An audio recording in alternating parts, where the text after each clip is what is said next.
In February 2026, many rap fans were shocked when Chief Keef would suddenly release a song with NBA Youngboy, the bitter rival of Keef's old friend Lil Durk. Many people viewed Keef's move as disloyal, not just to Durk, but to the whole Chicago drill scene as a whole, given just how bitter and bloody the feud between Youngboy and Lil Durk had gotten. Things got deadly in their beef after the 2020 death of Lil Durk's OTF affiliate, King Von, which followed a confrontation involving Youngboy's artist Quando Rondo, all stemming from an online beef between Youngboy and Von. This culminated in the 2024 arrest of Lil Durk alongside several of his OTF affiliates in connection with an alleged murder-for-hire plot that ultimately resulted in the revenge killing of Quando Rondo's cousin Lil Pab in 2022. For fans who were upset, this felt like Chief Keef was finally revealing his true colors, abandoning his old loyalties and aligning himself with whatever wave was the hottest now that Lil Durk was no longer the hottest rapper out. But many younger fans in particular may not realize just how dark the history is between Chief Keef and his childhood friends Lil Durk and King Von. Their history involves betrayals, home invasions, and even the alleged murder of one of Chief Keef's own family members, with this incident likely being the very reason that Chief Keef permanently distanced himself from his old neighborhood O Block and King Von specifically, with even more cryptic tweets over the years that saw King Von seemingly hinting that he was behind a murder of somebody very close to Chief Keef. We called Northfield Police this morning and asked them for more information about a shooting involving Keith Cozart, also known as the rapper Chief Keef. Earlier today, someone called our newsroom and said Chief Keef shot him. Crime scene tape still surrounds the palatial home where the shooting took place, and a police forensic truck sits out front. But no sign of Chief Keef since WGN shot this exclusive video of the rapper being questioned inside the Northfield police station last night. It's your boy DJ Academic saying, goddamn, that ain't take too long. Restart the first 48 clock, it looks like there's another casualty in Chicago, and this time it's Chief Keef's cousin, known as Blood Money, who was killed in West Englewood, Chicago. So today, we're going to break down the full history, from the birth of Chicago drill, its golden years, and the present day when it really kind of lies in ruins. And this story will reveal just how a conflict between a few old friends eventually evolved into a full-on gang war between two sets that were once the closest of allies, with all of this leading up to a 2025 double murder of two O Block veterans. A whole lot of bloodshed that might just trace back to a petty feud between Chief Keef and Lil Durk. This is the story of Frontstreet and Glow Gang versus OTF and O Block.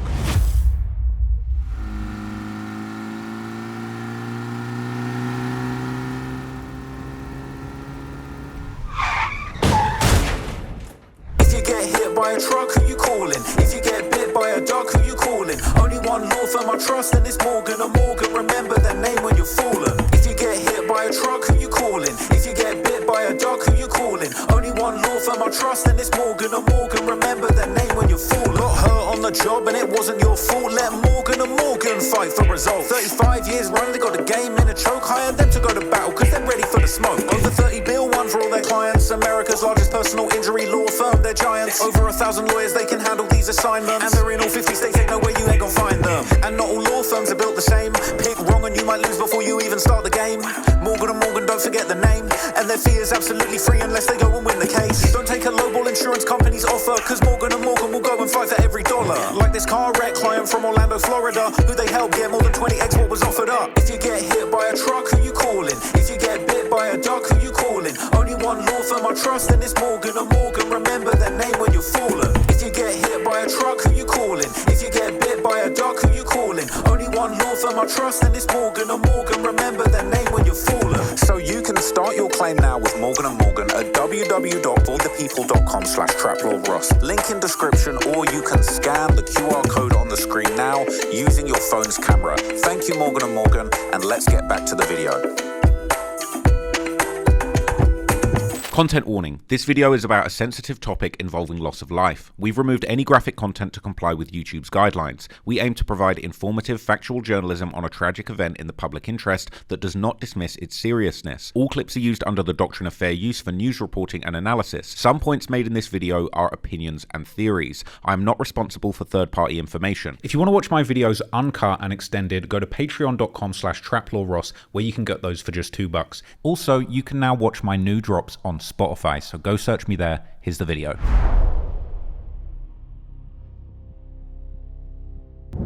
Growing up on Chicago's South Side, Chief Keef was a popular kid with ties to numerous different gang sets in the area, including Frontstreet, where he had the strongest family bond, as many of his cousins would belong to that set and his grandmother lived in the area, with Chief Keef spending long stretches of his childhood living with her personally. Every day, here you come. Can't even cook and eat right.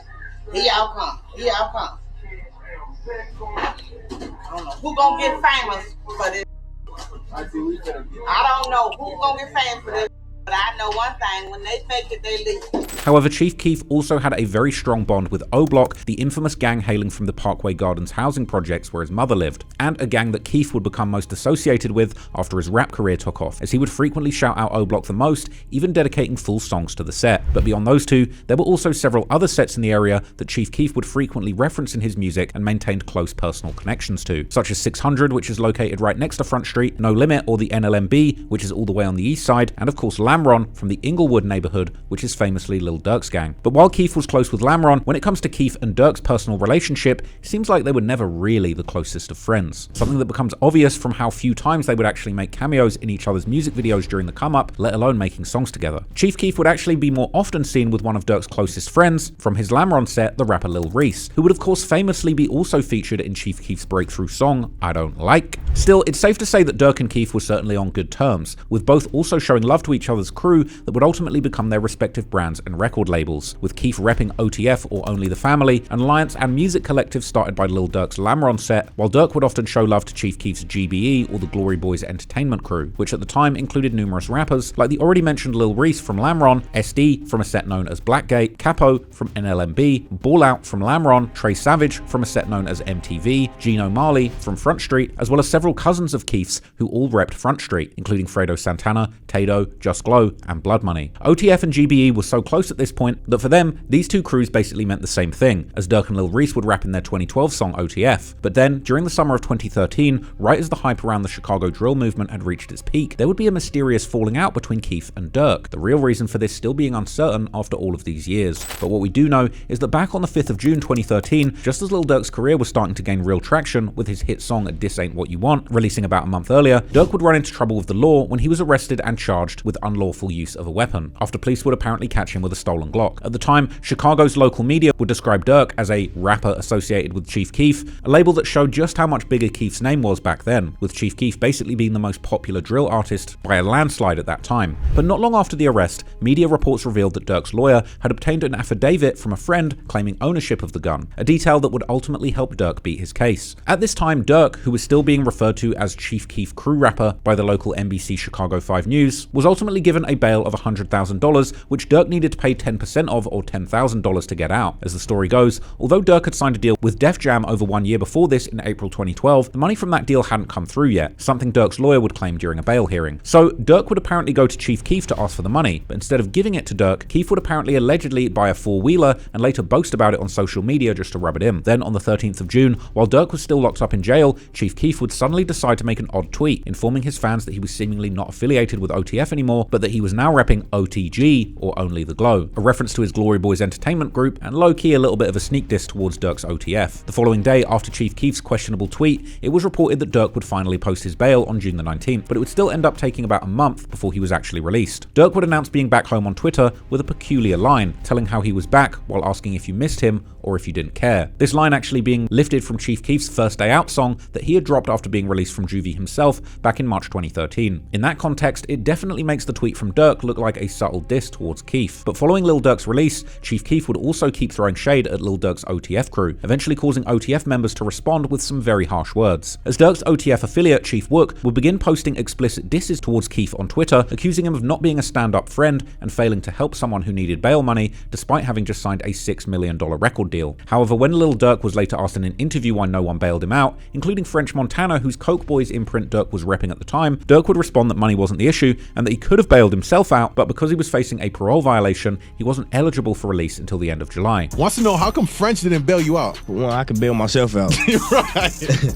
And for two, he could bail me out too. But at the same time, I had a violation of parole. so I couldn't bond out till the day I got out. But that may well have just been Durk trying to save face, as he would soon join in the disrespect towards Chief Keef's crew, with Durk retweeting his friends' posts and making his own stance clear, saying that he was still in the hood rather than living in the wealthy suburbs outside of Chicago like Keef was, as well as directly stating how it was now FGBE dissing Keef's crew. Chief Keef would respond by not mentioning Durk or OTF directly, instead posting more subliminal disses, saying certain people were making him laugh, while seemingly telling Durk that he still had love for him, but then later implying that Durk was messing with his ops, likely referring to Durk making music with the Migos, who Keef was beefing with heavily at this time. Keef would also seemingly imply that the only reason Durk had gotten signed to Def Jam was because of him, a tweet that he would apparently later delete, while Durk's far more spooky reply actually still remains online, where he would suggest that Chief Keef would have been killed if it wasn't for 300, another alliance of gangs started by Lil Durk's Lamron set. Keef would eventually end the exchange by declaring that on O.D. Perry's grave, the fallen O-Block member that gang is named after, he was done engaging in any further online beef. Keef's tweet would reveal that at this point, he was still very much tied in with the other sets that he was close with, particularly O-Block. In fact, on June the 10th, 3 days before Keef announced that he was seemingly not repping OTF anymore,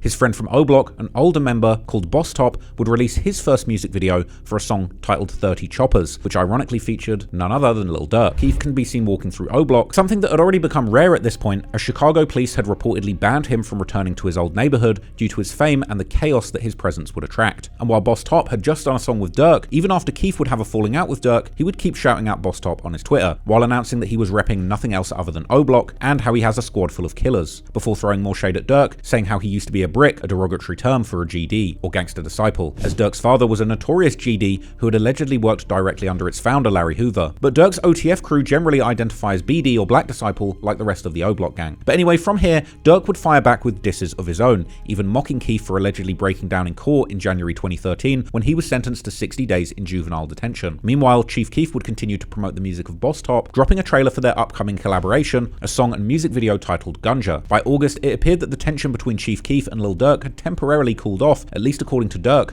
who would downplay the situation during an interview with Sway's Universe, saying it had been nothing more than just some words. A lot of people have been tweeting me to ask you about your relationship with Chief Keef because of things that have been going back and forth. What is the status of that right now?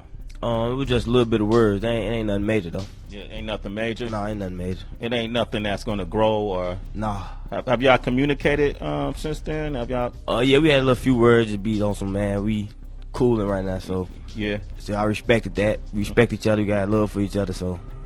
You know how that Twitter is. You know Twitter gonna take everything the wrong way. Ain't Twitter a trip?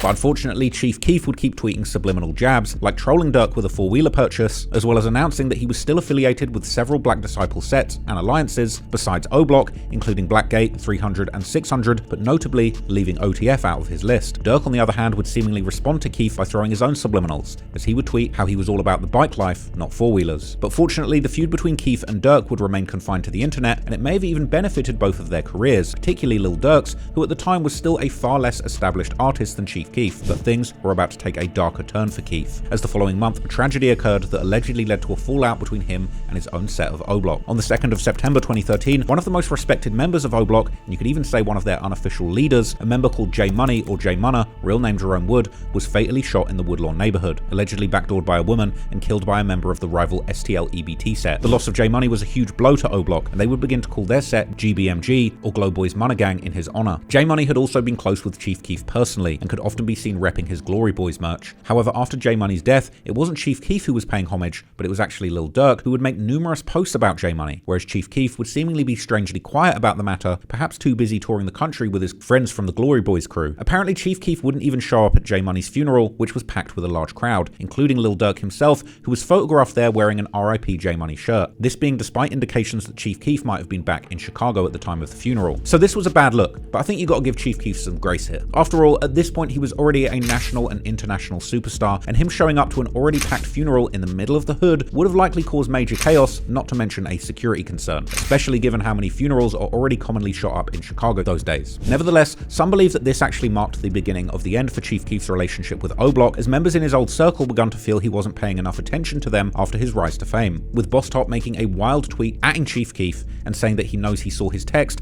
and that he's going to get his girl pregnant as revenge. Following this, O Block would now become much more tied in with Lil Durk and OTF, as Durk remained much more locked in with his old street circles despite his rising profile in the rap game. This shift in friendships and alliances would come to a head in 2014 when another alleged dispute over bail money surfaced, this time having deadly consequences.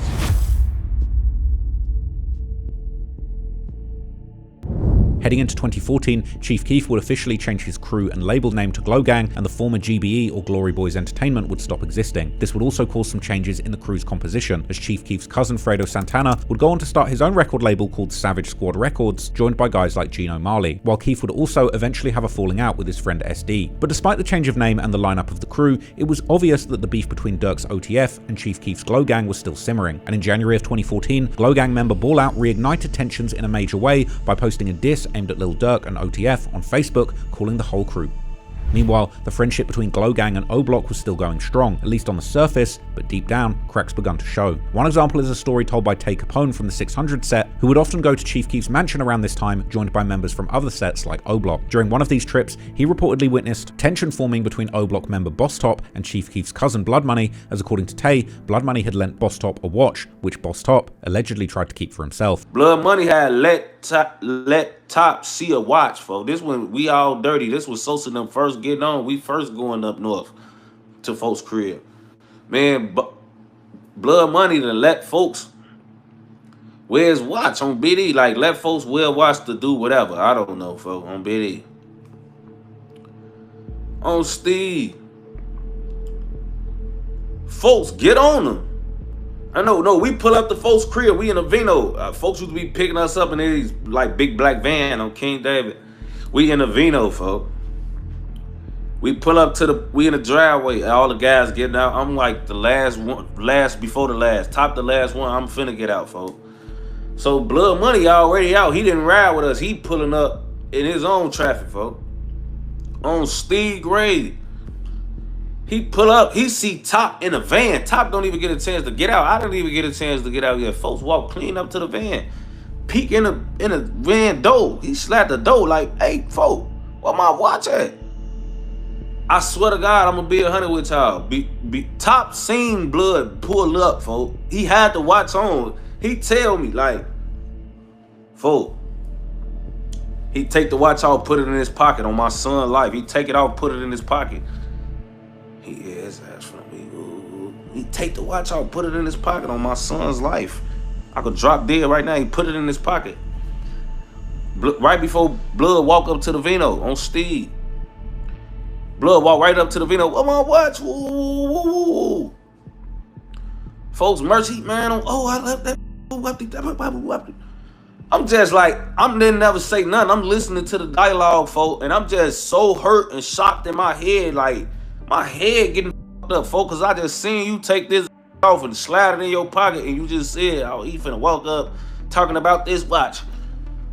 And on folk grade, like, you real live, like, just mercy, you ain't had this man watch, and you had it on folk grade. Like, I'm damn, holy shit. Real. According to Tay, this rift would eventually be solved and the two would go back to being cool, but coming into March, things would suddenly go all the way left, as Chief Keef's childhood friends from O Block would suddenly join in on dissing him on social media. On March the 25th, Boss Top would make several ominous tweets saying how someone was no longer part of the gang, as well as telling them to pick a side, and announcing that O Block, the real O Block as he would specify, would get into it with anyone. This tweet interestingly getting an approval from both Lil Durk and a young King Von, who had been a close friend of Chief Keef's since a very young age. And Keef would still post Von numerous times on his social media, even after blowing up as a rapper in 2012. Although it seemed that as time passed, Keef had less and less time for many of his old friends from O Block, including Von, who would often keep tweeting at Keef without a response. According to later rumors, the real breaking point between O Block and Keef came when an O Block member known as Trey 5 was locked up, and once again, Keef's money was allegedly expected to cover the bail. However, as 600 member Tay Capone would later explain, Keef allegedly kept promising to send the money, but never followed through, and eventually the O Block members grew so frustrated that they decided to teach him a lesson. They came to him about bonding out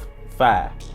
They came to him about bonding out one of the guys, and Sosa was like, you know, he not spending them, but he just telling them like, I got you. You know what I'm saying? We gon', you know, Trey 5 was a nigga from O Block. He was fighting a charge. He had bond. I think his bond was like 10K, 7,500 or something they was trying to get from So. And Sosa had been, I guess, to them, spending them about the, you know what I'm saying? Like whatever bond money or whatever they was gonna do for 5, they wanted from Sosa. They felt like Sosa was spinning them.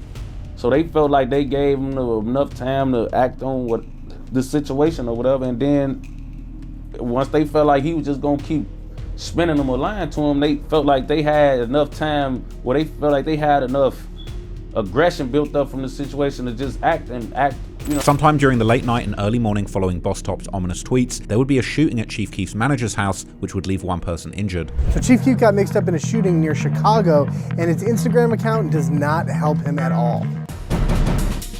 Hey, this is Gary. So, Chief Keef got caught up in a shooting near his home in Chicago. Now, we're told by Chief's people that he was not the shooter. He definitely was not the victim. He wasn't involved. They're just saying that he was present at the time. But the police out there are issuing a press release in relation to Chief being there during the shooting. We do know that one victim has been taken to the hospital right now. There has been no arrest made or anything. But Chief Keef is not doing the best job social media-wise for his innocence in anything, because 2 days before the shooting, this is on Monday, he Instagrams all these photos of himself holding up guns. It looks like he's got some sort of an Uzi. His buddy's holding an AK-47. He got a little stash of guns and money. The caption read, "Another situation already." So it looks like he was like, you know, getting ready for war, even though as of now he's not a suspect or listed in anything. Local WGN News reported that Keef had been present during the incident but was not the shooter. The outlet also aired exclusive footage from inside the police station that showed Chief Keef being questioned by officers, while a reporter would specify that according to Keef's lawyer, Keef had been in the car that drove the shooting victim to a hospital, implying that it had been one of his friends. Crime scene tape still surrounds the palatial home where the shooting took place, and a police forensic truck sits out front. But no sign of Chief Keef since WGN shot this exclusive video of the rapper being questioned inside the Northfield police station last night. At one point, it even appeared as though he was being frisked by an officer. It was inevitable, we felt, because of the nature of things going on. Andy and Mary Lindblad live next door to the home that was being rented by Chief Keef's manager. The Lindblads say they heard a lot of commotion coming from the home as late as 10 or 11 o'clock the night before. It's a lot of door slamming and, you know, the lights moving around the parking area and that. Northville police say someone was shot in the home in the 800 block of North Hap Road and was driven to Skokie Hospital. Keef's lawyer tells the Chicago Tribune he was a passenger in that vehicle, but she says she doesn't know the circumstances surrounding the shooting. Later on, police reports posted on Reddit would give more clarity to what happened, with one memo describing how there'd been an internal conflict within the Black Disciples, namely the O-Block set. This memo also included pictures of 3 persons of interest: Tyree Davis, aka Boss Top, DeMarcus Sargent, and Charles Liggins, aka C Murder, who would years later be one of the people convicted for the murder of GD rapper FBG Duck. Other incident reports would give even more information, stating that in the late night of the 25th of March, an unknown number of offenders entered the house with guns drawn and took at least a cell phone, a gold chain, and a car before fleeing the scene. These reports would also mention how there was a victim who was actively talking to the police and giving them information, while everyone else was seemingly not interested in cooperating at all. This person likely being Chief Keef's then assistant, called Twin City CEO, real name Brandon Zera, who Keef would actually attack on Twitter afterwards, calling him soft, with Keef's friend Lil Reese agreeing. Keef would also immediately deny any rumors that he had gotten shot personally during the incident. But meanwhile, during the night of the robbery, King Von remained very active on Twitter, firing off a series of posts that in hindsight may well have been a coded confession. He would tweet that every day they front and then act like they didn't front, asking how they expect him to deal with them, and another mysterious tweet saying simply, "Where were you?" As he kept posting, it would become increasingly obvious what he was talking about, with demon and gunshot emojis posted soon after, as Von would state how people don't want beef with his friends because they're savages who have real bodies on their guns, and swearing that on O, as well as saying how he had a feeling that Trey 5 was now coming home, followed by a bunch of demon emojis, before also shockingly adding that he had been GBEK or GBE Killer, implying that he wanted to or had been trying to kill people from the Glory Boys for a while. Boss Top would also add how people weren't really your friends, seemingly referring to Keef's unwillingness to help with Trey 5's bail money, and the following day he would continue the dissing, calling out fake rappers pretending to be real and claiming they're not really about that, and emphasizing how in his friendship circle everyone knew their role and nobody was trying to act bigger than the others. Chief Keef on the other hand would reply how people forget the times when you said yes but will always remember when you said no, and that all he had done was help people, but in return all he got was hate, showing that deep down Keef was clearly hurt that he had been betrayed by his childhood friends. But Keef may not have realized just how far some of his childhood friends were willing to go to hurt him, because the very next month one of his family members would be killed. And if the rumors are true, this murder would eventually be linked to some of O-Block's most feared shooters and 2 of Chief Keef's former friends, King Von and T. Roy.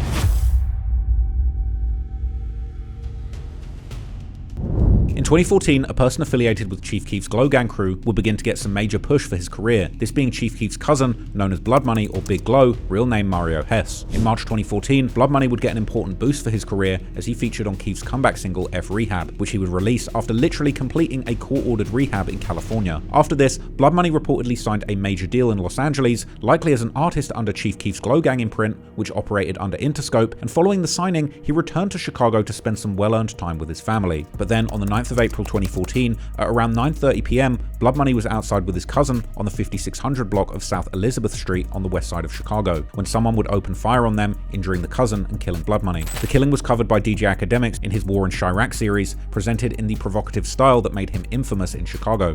His manager said his signing bonus was $50,000, which he spent on his family, bills, and a car. And his manager claimed that he could see this coming. He said, I spoke to him 2 days ago and I could sense something wasn't right. Whenever you get money in Chicago, start looking.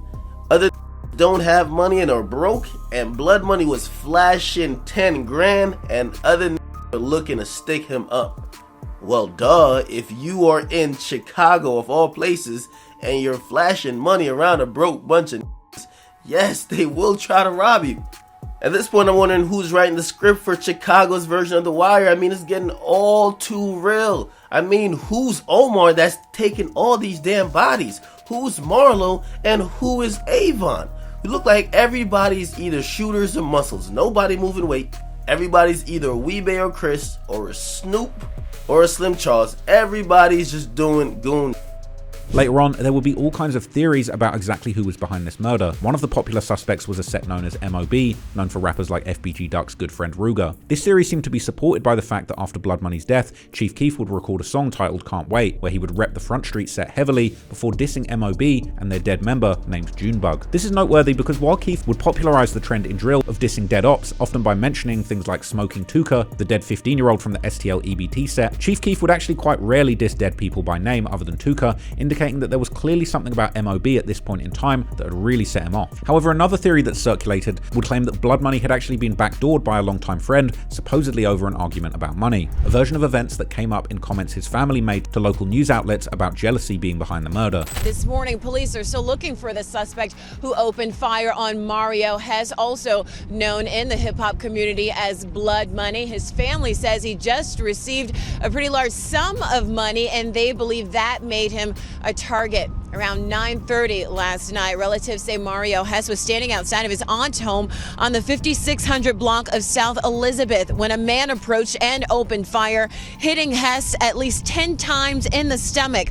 Another man, a 28-year-old family member, was shot in the chest. No word on his condition this morning. Hess was driven by his family to Stroger Hospital, where he was pronounced dead. I was telling them just a couple of days ago, like, man, you got to watch the people that you bring in. Because I started seeing, like, new faces and stuff like that, you know. And when people think you got a little money, then you become a target.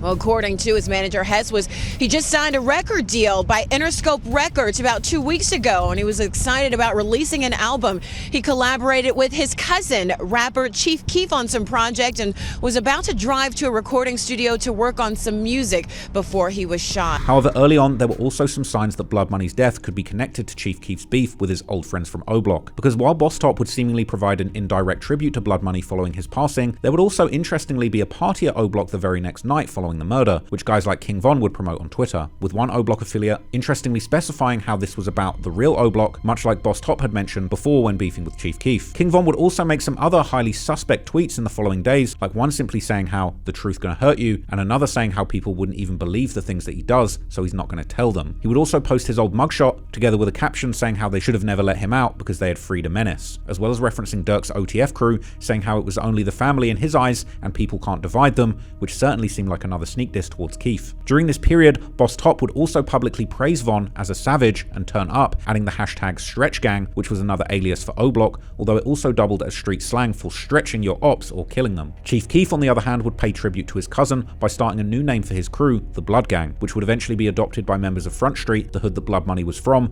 who would also begin to call their set the Blood Gang too. Keef would also interestingly tweet "We are Frontstreet" before adding "and Real 300, this being an obvious diss towards Lil Durk and his Lamron set that that had been the inventors of the 300 nickname. He would also throw shade at his old friends from O Block by tweeting how he'd been trying to show his friends how to live and become rich, but his friends were just too jealous and in their feelings to learn from him. Meanwhile, King Von would keep making some suspicious tweets, which seemed to be subliminal messages straight to Chief Keef, or Sosa as he's also known by. The most ominous tweet including Blood Money's lyrics from his song F Rehab with Keef, a move that many interpreted as a subliminal diss aimed at Chief Keef and Blood Money, particularly as Von would openly recognize that he was now beefing with Glow Gang, replying laughing emojis to people claiming that GBE would hurt him. And this wouldn't be the only time that Von appeared to post subliminal shots, because only a week later he would tweet how fame changes people, but real ones stay the same, adding that he could never switch on his guys. He then added RIP Big Glow, aka Blood Money, a tribute that in this context stood out as less likely to be sincere and yet another veiled diss. But if that wasn't questionable enough, a few days later Von would shout out Boss Top, the person who had arguably started the beef between Chief Keef and O Block, before literally saying in the hashtag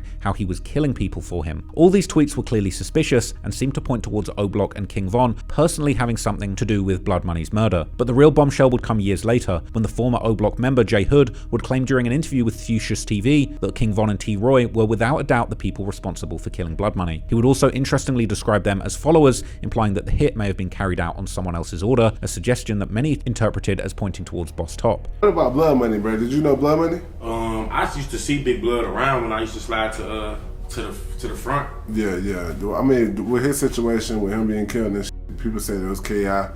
Why you think people was hating on Blood Money? Man, look, see, I'm gonna keep it straight funky. That shit was straight back though. You don't gotta believe it. You can hear whatever. Oh, these people saw this. I don't give a fuck what y'all heard. I ain't out here seeing talking on my ass like these dudes, bro. Folks them killed T-Roy and Von killed that. No matter what the fuck else. And look, I might be saying it in a harsh way, but I'm no way in no form of fashion trying to be disrespectful to Blood. Rest in peace to Big Gang. Was backdooring. That's why I'm speaking out on this.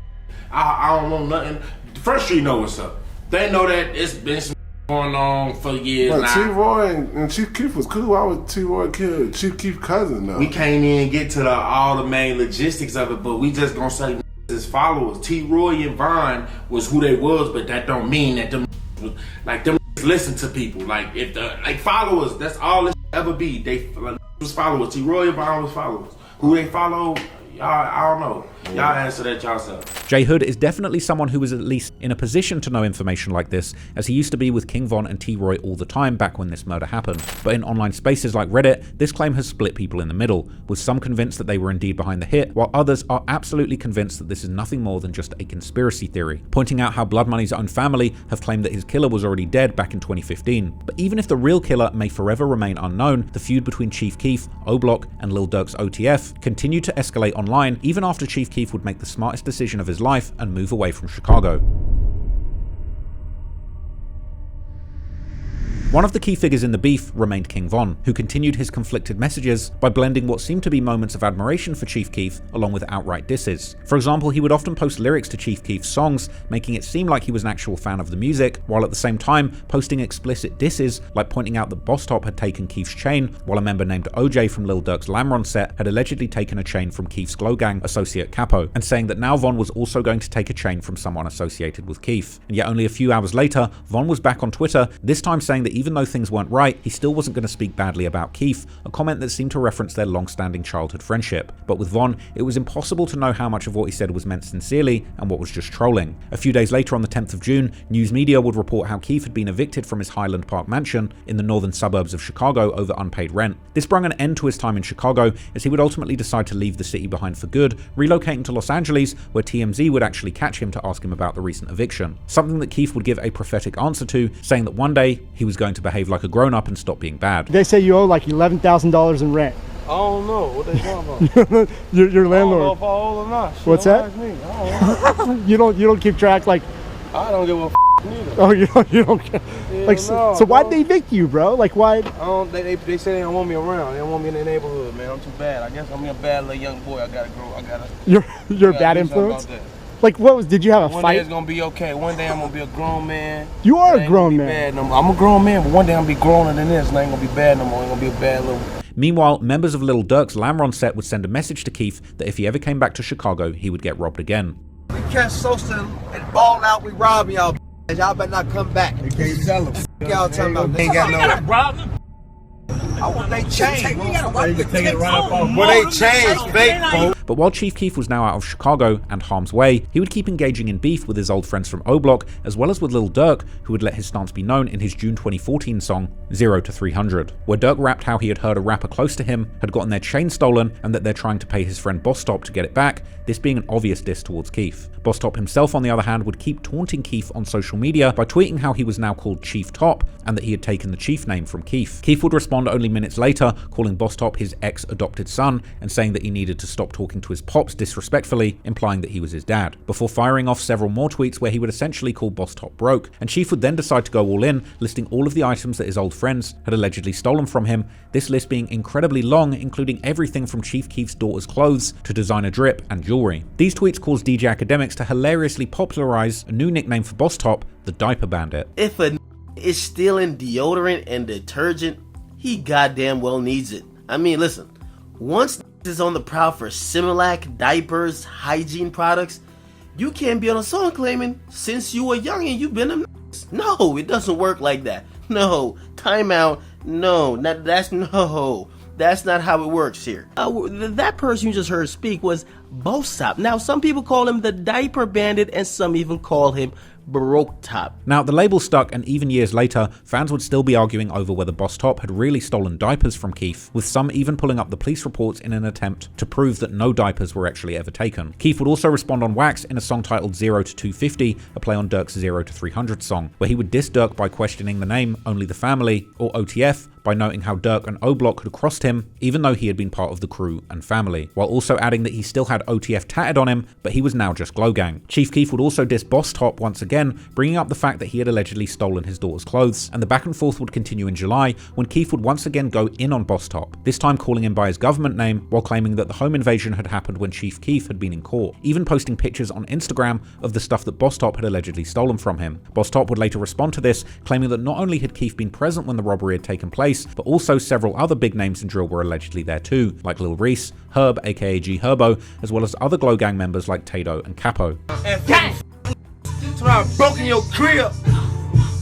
Herb was there, Reese was there, Cap was there, Sosa was there, Tato was there. I gotta keep going. But just when it looked like the situation was about to get out of control again, suddenly in August, Lil Durk would announce that the beef between his OTF crew and Chief Keef's GBE or Glow Gang had actually been settled for good. This unexpected truce was quickly followed by DJ Academics' sarcastic commentary. It's your boy DJ Academics, and now we can finally start up the campfire. Let's roast some marshmallows, let's hold hands and have a whole dread twisting fest. Not only that, we could probably start singing Kumbaya because the demons, the savages, and the scums, they have finally all reunited. Now, these are the names that they call themselves, so this is no me saying something bad about them. But the top factions in Chirac, the executive goons of Chirac, they have declared a truce. Now, what am I talking about? I'm talking about OTF, GBE, 300. They have announced that all the shall cease, and from now on, they will be having a truce, so no more sneak dissing will be occurring. The allegedly repaired friendship would even lead Chief Keef and Lil Durk to actually go back to making music together, as Durk would also tell DJ Vlad in 2015, while emphasizing that the beef between them had never been more than just some words online. You and Chief Keef seem to be cool now. Yeah, we cool. We better than what we was. Number one, it didn't seem like it was all that serious, because I remember when I ran into you, I think like at the Grammys last year, it was like they didn't want to let you in the party, and you know, because Chief Keef and them were there, and you were like, ain't nothing was gonna happen. It wasn't a big deal. Like that was how me and you were talking. Yeah, people looking at like, oh, if they bump heads, this was gonna happen, this was gonna happen. No, it ain't never nothing violent anyway. You know what I'm saying, all the arguments we had on Twitter and all that, it go when you mad. You know what I'm saying, ain't nobody really finna do nothing to each other. So how did y'all finally like really squash it and kind of like put it all to rest? FaceTime. I FaceTime me, you know what I'm saying? We talked it out. I had a grudge, he had a grudge, you know what I'm saying? We killed it, put it in the middle of the floor. It's over with now. However, while Chief Keef and Lil Durk weren't anymore beefing openly, there were signs that they weren't necessarily the best pals either. For example, in 2017, Blood Money's posthumous mixtape Drug Wars 2 was released, which also included the song Glow Gang Killers, a song that had obviously been recorded years ago, but it included some of the most open and aggressive disses towards Lil Durk that anyone from Glow Gang had ever put out, with Blood Money literally threatening to kill Durk while also threatening to kill the mother of his first child. So putting that song as part of an official project out publicly would show that the people around Glow Gang still weren't afraid to keep broadcasting the resentment that Blood Money had towards Lil Durk and OTF. But when it came to O Block, on the other hand, Chief Keef appeared unable to move past the betrayal, and he and his Glow Gang partners would keep dissing O Block members like Boss Top on social media. Boys, man. Man, it's the kid, man. You know, man, how I'm rocking and rolling, man. You know, man, I feel like young. Boss Top, you got dropped by Sosa. T-Ray Sosa used to be your daddy. How you gonna talk to your pops like that, boy? A few years later in 2018, when King Von was released from jail after beating his infamous murder case, he would famously become heavily affiliated with Lil Durk's OTF imprint, and Von's presence would cause OTF to become closer with O Block than ever before, with Durk taking numerous rappers from the set under his wing, Boss Top being one of them. Meanwhile, after Von's own rap career took off, he would still keep mentioning Chief Keef on social media, and just like before, it was often hard to tell if he was being genuine and actually trying to repair the relationship, or if he was simply just trolling. For example, in February 2019, Von would tweet a picture of himself wiping his nose, together with O Block member Munna Duke, who was doing the same, and O Block Louis, while tagging Chief Keef in the post. But the post was also accompanied by the song Kill Some by rapper I Am Sip, where Von has a feature verse, and it included a section where Von raps some peculiar lines about revoking someone's membership in O Block. On another occasion in March 2020, Von would tweet a video of himself showing off his new O Block chain, together with the caption O Block Bang Bang, a phrase made famous by Chief Keef, once again tagging Keef in the post. Something that once again could be taken as Von showing respect to Keef, or Von taunting Keef about essentially being thrown out of his old gang and the murder of his cousin by the same set. Around the same time, Von and Durk would release a song titled Evil Twins, where Von would include some telling lyrics, rapping how his friend thinks he killed his cousin, before adding, well, oh well, with many fans considering this line to be a reference to Chief Keef really thinking that Von had killed Blood Money. Von would also recap during one of his Instagram lives the reason why Boss Top and other O Block members ended up robbing Keef, essentially accusing Keef of acting big-headed towards his old friends. Like say we call him, they gonna give it to him, right? So we say our homie booked his bond 25,000. We got 18,000. We need 75 more hundred, right? So the said, he said, oh yeah, that's all y'all need. Ooh.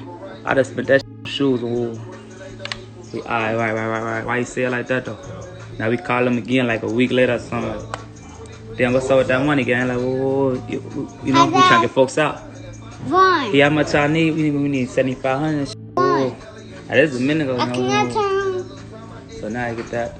Folks get that. What do you say? Yeah, 7,500. I just do that in the club and shit. Ooh. So motherfuckers see folks. Motherfuckers take folks' chain off his neck and shit. Folks to go get the bomb money. Like my fan, I don't know what the clothes and all that other shit came from. Like, you know, that's just how people like what clout and shit, try to make other people seem bogus and shit, whatever. What? But it's really over some real shit and be out like a real. These would seem like subtle and not so subtle jabs at Keef, but on other occasions Von would post what seemed to be very genuine shout-outs to Keef, which would make it seem like the two had actually put the past behind them and were now back to being cool. Surprisingly, King Von and Chief Keef would even be seen together at a studio session sometime in late 2018 or early 2019, a legendary session where they were also accompanied by other hip-hop heavyweights like YNW Melly, Kanye West, and Timbaland. Although Keef would look somewhat awkward around Von, it's not clear if Keef even knew that Von was going to be at that session.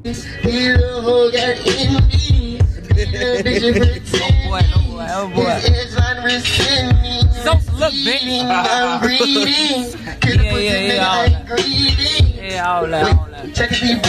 But in late 2019, when a fan asked Von if he planned on doing a song with Chief Keef, Von would claim that they had already recorded an entire mixtape together. However, none of those tracks have ever surfaced, casting doubt on how real that project ever was, or if this was just yet more trolling. But while the truth of Chief Keef and King Von's relationship around this time remains unclear, one thing does stand out, because ever since Von's death in November 2020, Chief Keef has never publicly paid tribute to him, despite them seemingly being so close throughout their childhoods. Sometimes, the silence speaks louder than words, because back in the streets of Chicago, a new war was brewing, as tensions grew between the two sets that Keef had arguably been closest with while growing up, O Block and Frontstreet, and these tensions would eventually lead to an all-out war.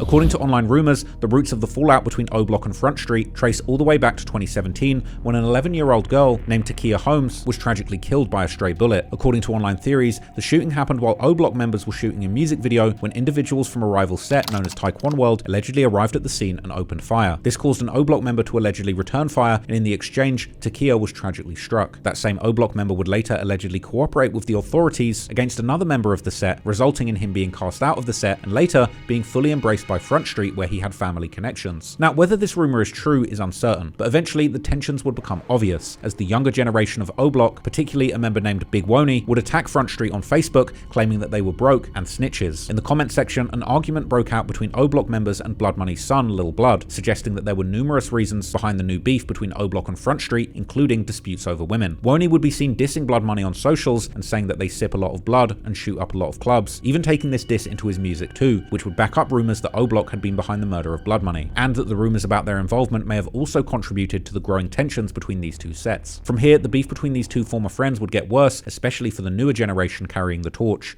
Ain't no, the Frontstreet.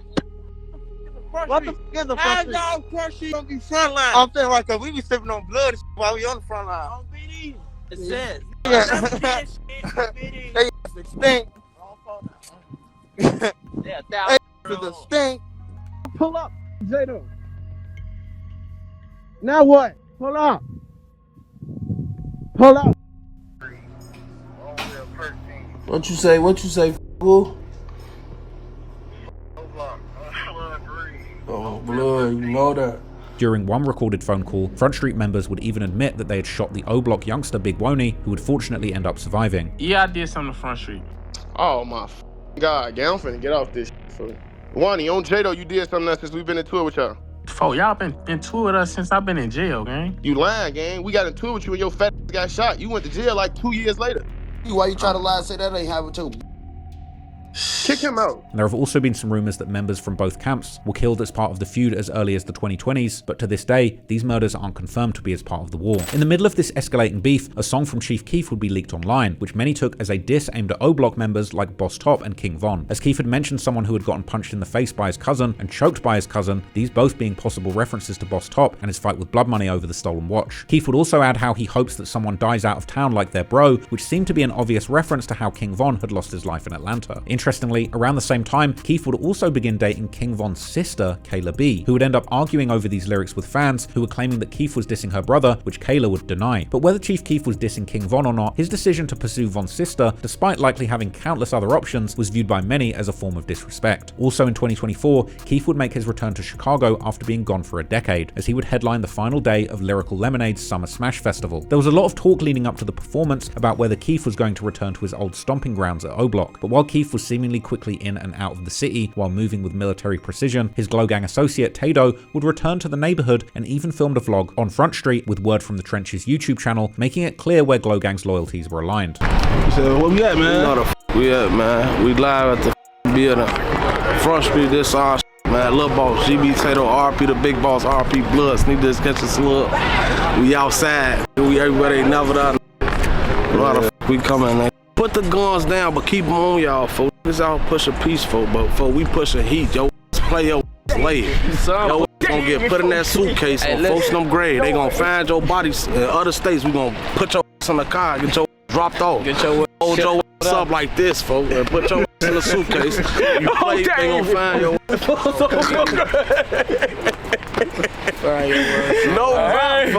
During the vlog, Tado would even say something that might have been a direct diss towards O Block, as he would explain how the whole Glory Boys movement was all about Frontstreet and not about O Block, which used to be the set famously associated with Keef and his crew in the media in the early days of drill. That's what it is, Glory Boys. You ain't even know Glory Boy. If your ain't from Indiana, I ain't no Glory Boys. I'm from them grade. Glory Boys, Indiana. I'm from them grade. That's Indiana. Indiana. Yeah, I'm from them grade. They know that. Huh? That's some old blocks.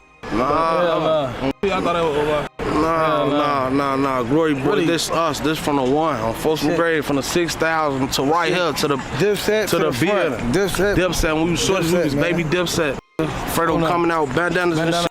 I'm a shorty, 12. Fredo 7, 15. I'm tweaking off. I'm bringing Fredo fifths of liquor and shit. We out here serving, getting money. I'm pulling up in cars. I was 13, putting up Now, it was clear, at least implicitly, that Chief Keef and his closest friends had chosen their side in the beef between these two sets, and it was a beef that would unfortunately keep escalating. And in the following year, in 2025, it would reach boiling point, allegedly leading to one of the most brazen attacks in recent years, which would leave two highly respected O Block veterans dead in the street. On May the 10th, 2025, two beloved O Block members, Munna Duke and Younggin, traveled to Chicago's north side to the Edgewater neighborhood to celebrate the birthday of a fellow O Block veteran, Gleesh. The group spent the evening at the Pork Chop Barbecue restaurant and bar on the 6300 block of North Broadway, but as the night came to an end and Duke, Younggin and the others stepped outside, they would be ambushed by at least two gunmen who had reportedly been waiting near the restaurant before suddenly jumping out of a vehicle and opening fire, letting off more than 50 shots, striking Duke, Younggin and a third man. Tragically, both Younggin and Duke would end up succumbing to their injuries, while the third man would fortunately end up surviving. But not long after the gruesome double murder, a photo would make its way online showing a masked man holding an O Block chain that seemed to be red from blood, as if snatched off the neck of a dead Munna Duke or Younggin. Meanwhile, well-known ops of O Block like STL, EBT, Taekwon World and Jaro City would immediately begin trolling them on social media, while O Block members both old and young would make social media posts promising revenge, with the younger members announcing to the world that they were already busy sliding on their ops. But who they were hunting is still not clear, as there would be numerous different theories about the possible suspects and the sets they came from. Yet one of the strongest theories would point to O Block's former friends from Frontstreet, as online sleuths would claim that the person in the picture holding the O Block chain while wearing a ski mask was a Frontstreet member called Boowop, who had been dissing O Block and their dead members for years at that point. O Block members were quick to respond to the image by saying that the chain wasn't even Younggin's or Duke's, but that hadn't stopped online sleuths from finding evidence allegedly connecting Frontstreet to these murders. Eventually, they would begin pointing their fingers towards specific Frontstreet affiliates, one of these being a member called Deviz, who had seemingly hinted at his involvement numerous times. The most incriminating example being a song that he would post on Instagram where he rapped how one body isn't enough for him and that he needs to catch a few, before adding how the number of his victims was supposed to be 3, but he left with only 2, which seems to be like a clear reference to the fact that the third victim in the Duke and Younggin shooting would actually end up surviving. These lyrics would also be repeated by Boowop in the comments of the post, implying that they clearly had a special meaning behind them. Interestingly, Deviz would end up deleting the post later, apparently not enjoying all the attention that it was getting from places like Reddit. In another song posted on Instagram, Deviz would also rap how O, aka O Block, knows that he lays real belt, aka kills their members, and how someone got killed right as he stepped out the door, which seems to match with how the hit actually went down, as Duke and Younggin were seemingly attacked as soon as they exited the restaurant. A girl associated with the rival gang would also add to the rumors by posting on Instagram how Frontstreet were leading O Block 3-0, with 2 of these bodies presumably referring to Duke and Younggin, while adding that it would be 4-0, but fat guys didn't die that easily, an apparent reference to Big Woney, who had allegedly gotten shot by Frontstreet in the past. In the aftermath, O Block members took to social media, angry at people trying to play both sides, and suggesting that plenty of people still had relationships with both O Block and Frontstreet, given how closely the two sets had been linked in the past. One member would directly diss Frontstreet, aka Blood Gang, before also claiming that anybody who was still clicking up with them was an enemy and that he wasn't about to do any talking. About a month after the double murder, YouTuber On A Couch TV released a hood vlog featuring members of Frontstreet. During the video, he asked about the ongoing tensions with O Block, but the response was noticeably awkward, with the Frontstreet member not wanting to speak on the situation. I ain't gonna lie, I don't know nothing about nothing, but a lot of us did grow up together as kids. Like when Best Route closed now, we went to Dulles. So a lot of us grew up together as kids. Like I ain't gonna lie. Now I ain't finna say too much, but yeah, a lot of us did grow up together as kids, but I don't know nothing about nothing, no new shit. I don't know nothing about nothing. I just know we did grow up together. That's just how a lot of shit goes. That's it. That's all I know. A few weeks later, another YouTuber, Risky Vision, would also shoot a vlog on Frontstreet, this time with a person who would give a detailed version of what he had heard leading up to the murders of Duke and Younggin, connecting it directly to the murder of Bloodmoney, also pointing out that these were just rumors and theories that he had heard. So basically, to catch us up to what's going on right now today, on the internet somewhere, some people got into it. They got into it, O Block and Frontstreet, Chief Keef, whatever the case may be, do your homework, Blood Money, RIP, you feel me? From there, a motherfucker is responsible for Blood Money. Feel some type of way, you see what I'm saying? And allegedly, O Block is responsible for doing something to Blood Money. Alright, now, I don't know who did what to nobody, but after the Munna Duke situation, rest in peace, and Younggin situation, rest in peace, the internet showed somebody taking a picture from down here, and all that shit, y'all do your own calculations, blam. Alright, cool. So now it's them versus O Block type. And the streets saying it's get back for blood money. You see what I'm saying? But whether or not these rumors are true or not, this is all context that leads up to Chief Keef releasing the song Rooms together with NBA Youngboy, which many fans would take as Chief Keef fully turning his back not just on his old friends, but the entire city of Chicago, given how at this point Lil Durk had become the face or the voice of the entire Chicago rap scene. Meanwhile, Youngboy and his 4K Trey crew from the southern city of Baton Rouge in Louisiana, who had become known as Lil Durk and the OTF crew's main rivals, with the Chicago versus Baton Rouge gang war leading to some deadly real-life consequences, with their feud being the direct cause of the death of King Von, as well as the murder of Quando Rondo's cousin Lil Pab that ultimately led Lil Durk being hit with murder for hire charges. And the fans weren't the only ones who were upset. Some people affiliated with OTF would also be angry at Keef linking up with Youngboy, with one young affiliate announcing how Keef was going against OTF and therefore he was done listening to him. Chief Keef's Glow Gang affiliate Main on the other hand would respond by implying how people affiliated with Durk had gone against Glow Gang, so they didn't care what people thought, also revealing that Chief Keef and Youngboy had 6 more songs coming out. He would also explicitly state in an Instagram story that Glow Gang was not messing with O Block specifically and telling the young OTF affiliate to go ask the older members why. Another person who would also respond to the backlash was the very person responsible for killing King Von, Lil Tim, Quando Rondo's shooter, and subsequently one of Youngboy's right-hand men, who had gone to diss anyone who had something bad to say about Chief Keef and Youngboy's collaboration in an effort to sneak diss the whole of Lil Durk's OTF crew. Boy, man, bro did a song with Lil Tim. Man, y'all, shut y'all pussy. They ain't gonna do shit up, man. All that crying and shit about a song. Get some money. In response to all the hip-hop media posts claiming that O Block members were angry at Chief Keef, the O Block rapper Shoebox Baby would come out to claim that the real O Block members had not said anything at all about the song. But the reality is that while Chief Keef has seemingly been cool with Lil Durk for some time now, the two even allegedly continuing to make music together behind the scenes, Chief Keef and Youngboy, have apparently also been close for years too, even before the beef started between OTF and Youngboy's 4K Trey crew. And they've even had music together before the new collaboration, like the song Fireman that made its way online back in 2019, and the 2022 Youngboy song All the Problems that was actually produced by Chief Keef together with DP Beats. But interestingly, as the debate continued about whether Keef's decision to collaborate with Youngboy had been disloyal to Durk, Keef would suddenly change his profile picture on Instagram to a picture of blood money, a sneak diss that to some was timed specifically to indicate that Chief Keef did in fact blame King Von and O Block for his cousin's murder, while others would point out that this was actually just a coincidental gesture celebrating Blood Money's birthday, which just so happened to be around the same time as the controversy over his song with Youngboy was brewing. However, given all the history that we've just covered, I would argue that there's a pretty good chance that both are true at the same time. And at the end of it all, the dark story of Chief Keef, Blood Money, King Von, and Lil Durk is just yet another reminder that the safest place for a Chicago drill rapper is anywhere but Chicago.